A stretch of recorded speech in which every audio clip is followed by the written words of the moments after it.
बहुत दिन से इस गांव में रह रहे हैं कि बाहर घूमने चलते हैं। सलाम मिला ही रहे थे तब तक उसके पिता को ऐसी बीमारी लग गई जिस प्रकार से वो चलने में समर्थ हो गया। हाथ पैर चलना बंद हो गए, बस चारपाई पे लेटा ही रहता।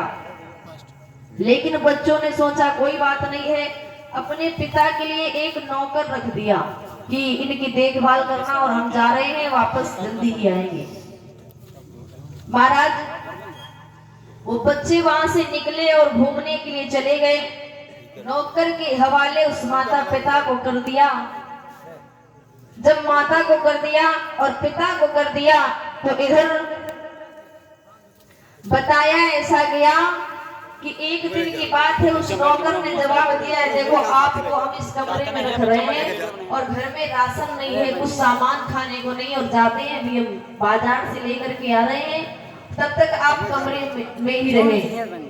कमरे में बंद कर दिया, बाहर से ताला लगा दिया, जवाब दिया हम वापस जब आएंगे तब इस कमरे को खोलेंगे। उसी समय वो जब नौकर गया तो रास्ते में जा करके उसका एक्सीडेंट हो गया। जैसे ही एक्सीडेंट हुआ तो वो नौकर मारा गया। महाराज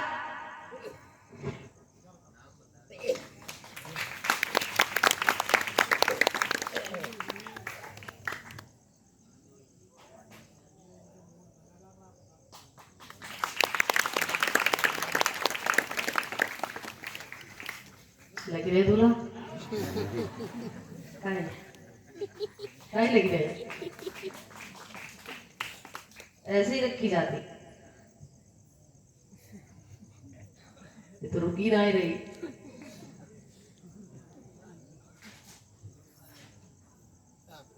बस करो महाराज, जिनके ब्याह हो तो वो कैसे रखेंगे पता नहीं।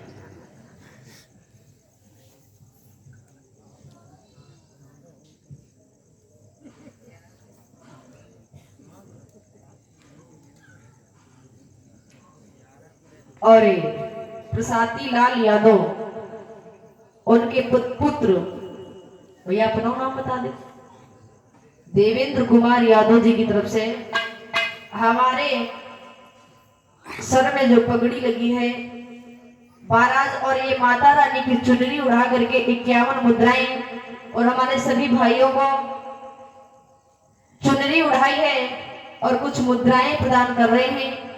जोरदार तालियां हो जाए भैया जी के लिए। प्रभु से कामना करते हैं नाथ ऐसे भक्तों का सदैव भंडार भरते रहना, सत्य बुद्धि प्रदान करना। जिस प्रकार से सभा में समाज कर रहे हैं, हर सभा में मान दुर्गा मैया की, बोलिए सच्चे दरबार की। महाराज बताया जाता है उस नौकर का एक्सीडेंट हो गया और जैसे ही एक्सीडेंट हुआ तो वो वहां पे मारा गया। माँ बाप को तो कमरे में बंद कर गया था, उनके मुख से तो आवाज भी नहीं निकल रही थी, ऐसी बीमारी उनके लगी थी। महाराज वो माता पिता उसी कमरे में प्राण तक तज देते हैं, और जब तक बच्चे लौट करके आए शरीर में कुछ नहीं बचा था, शरीर गल गया था। तो कहा जाता है, ए भैया, ओ भैया, एक कथा हो रही है, बोलो ना, सामने बैठ जाओ, इधर बिछाई पड़ी है। इधर बैठने का कोई मकसद थोड़ी ना है आप लोगों का, भैया बिठाओ इनको सभी को इधर। महाराज हेलो, ध्यान दें, वहां पर बाजा वाले भैया यानी जो बैठे हैं उनके अलावा तीसरा कोई व्यक्ति बैठना नहीं चाहिए। इतने लोग आए हैं, दूर दराज से आए हुए हैं, सभी लोग सामने बैठे हुए हैं, माँ भगवती का दरबार लगा हुआ है, आप लोग वहाँ बैठे फिर बातचीत कर रहे, अच्छा नहीं लगता? पढ़े लिखे व्यक्ति होकर के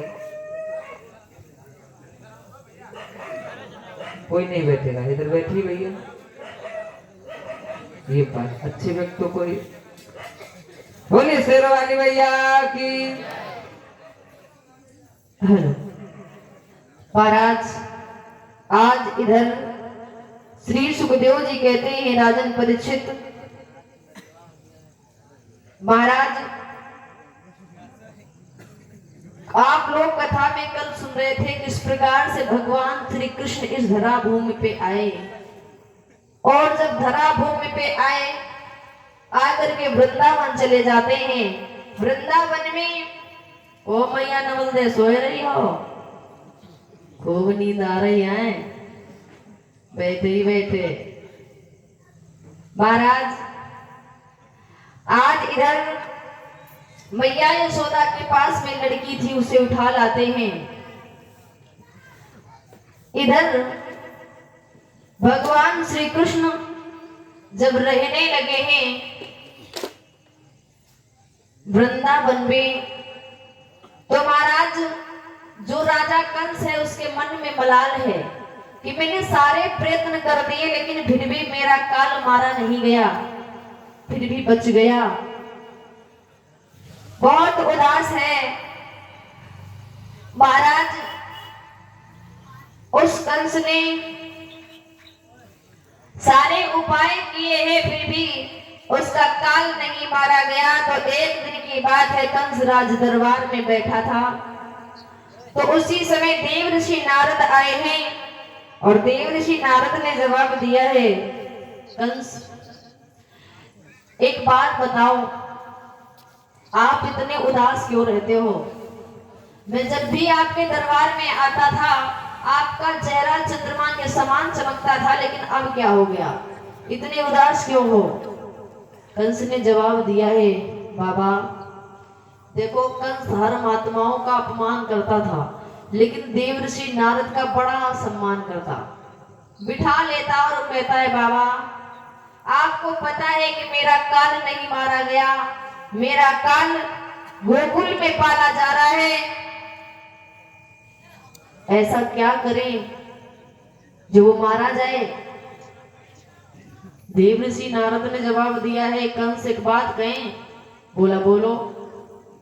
देव ऋषि नारद कहने लगे हैं, कंस यदि वो कन्हैया तुम्हारे पास में आ जाए तो? कंस कहने लगा है कि चुटकी से मिसल देंगे यदि मेरे पास में कृष्ण आ जाए। तो जवाब दिया है, देखो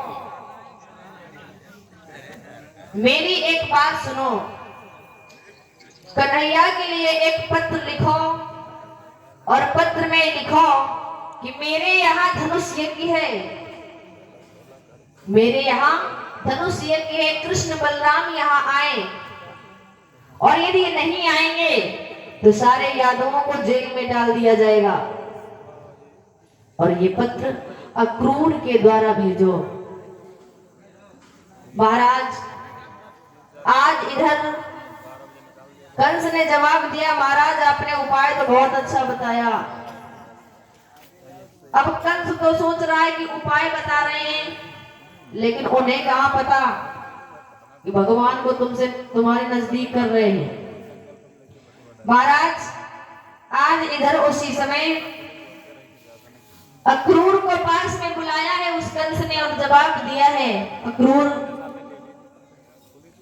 मेरा एक पत्र ले जाओ कृष्ण तक और कह देना मथुरा में धनुष यज्ञ है, कन्हैया और बलराम जरूर आए, अगर नहीं आएंगे तो सारे यादवों को जेल में डाल दिया जाएगा। तो महाराज उसी समय वो पत्र लिख रहा है, पत्र में लिखने के पश्चात अक्रूर को दिया तो अक्रूर ने जवाब दिया है, देखो कंस महाराज मेरी बात सुनो, हम मानते हैं कि आप बहुत बलशाली हैं, लेकिन आपको नहीं पता कि कृष्ण बलराम जैसे ही इस मथुरा में आएंगे तो आपकी हार निश्चित है। ये मथुरा भगवान श्री कृष्ण की जन्मभूमि है, ये जन्मभूमि उनके चरणों में झुक जाएगी और आपका अंत होना निश्चित है यदि कृष्ण आ गए यहाँ तो। मेरी बात मानो। कंस कहने लगा है, क्रोध इस पत्र को तुम्हें ले जाना होगा, ले जाओ, ले जाकर के कृष्ण को दे देना। महाराज, आज उसी समय अक्रूर वहां से चले हैं और चल करके उस पत्र को कृष्ण के पास तक पहुंचे। कन्हैया ने जब पत्र को देखा जवाब दिया है, बिल्कुल चलेंगे हम। महाराज जैसे ही पत्र देखा तो बोले बिल्कुल चलेंगे। तो यशोदा मैया पास में आ गई। कन्हैया तू हमें छोड़ के जाएगा? कन्हैया कहने लगे मैया मामा ने धनुष यज्ञ रचा है, उस यज्ञ को देखने तो बिल्कुल जाऊंगा, और आज जाऊंगा, कल धनुष यज्ञ है, परसों फिर तेरे पास आ जाऊंगा। महाराज मैया यशोदा रोने लगी है। कन्हैया तू एक पल भी मेरी आंखों से ओझल होता है तो मेरे प्राण घुटते हैं, और तू मुझे आज 3 दिन के लिए छोड़ के जा रहा है, पता नहीं तू परसों आएगा या नहीं आएगा, तेरा कोई भरोसा नहीं है। मैया यशोदा रोने लगी और बोली है कन्हैया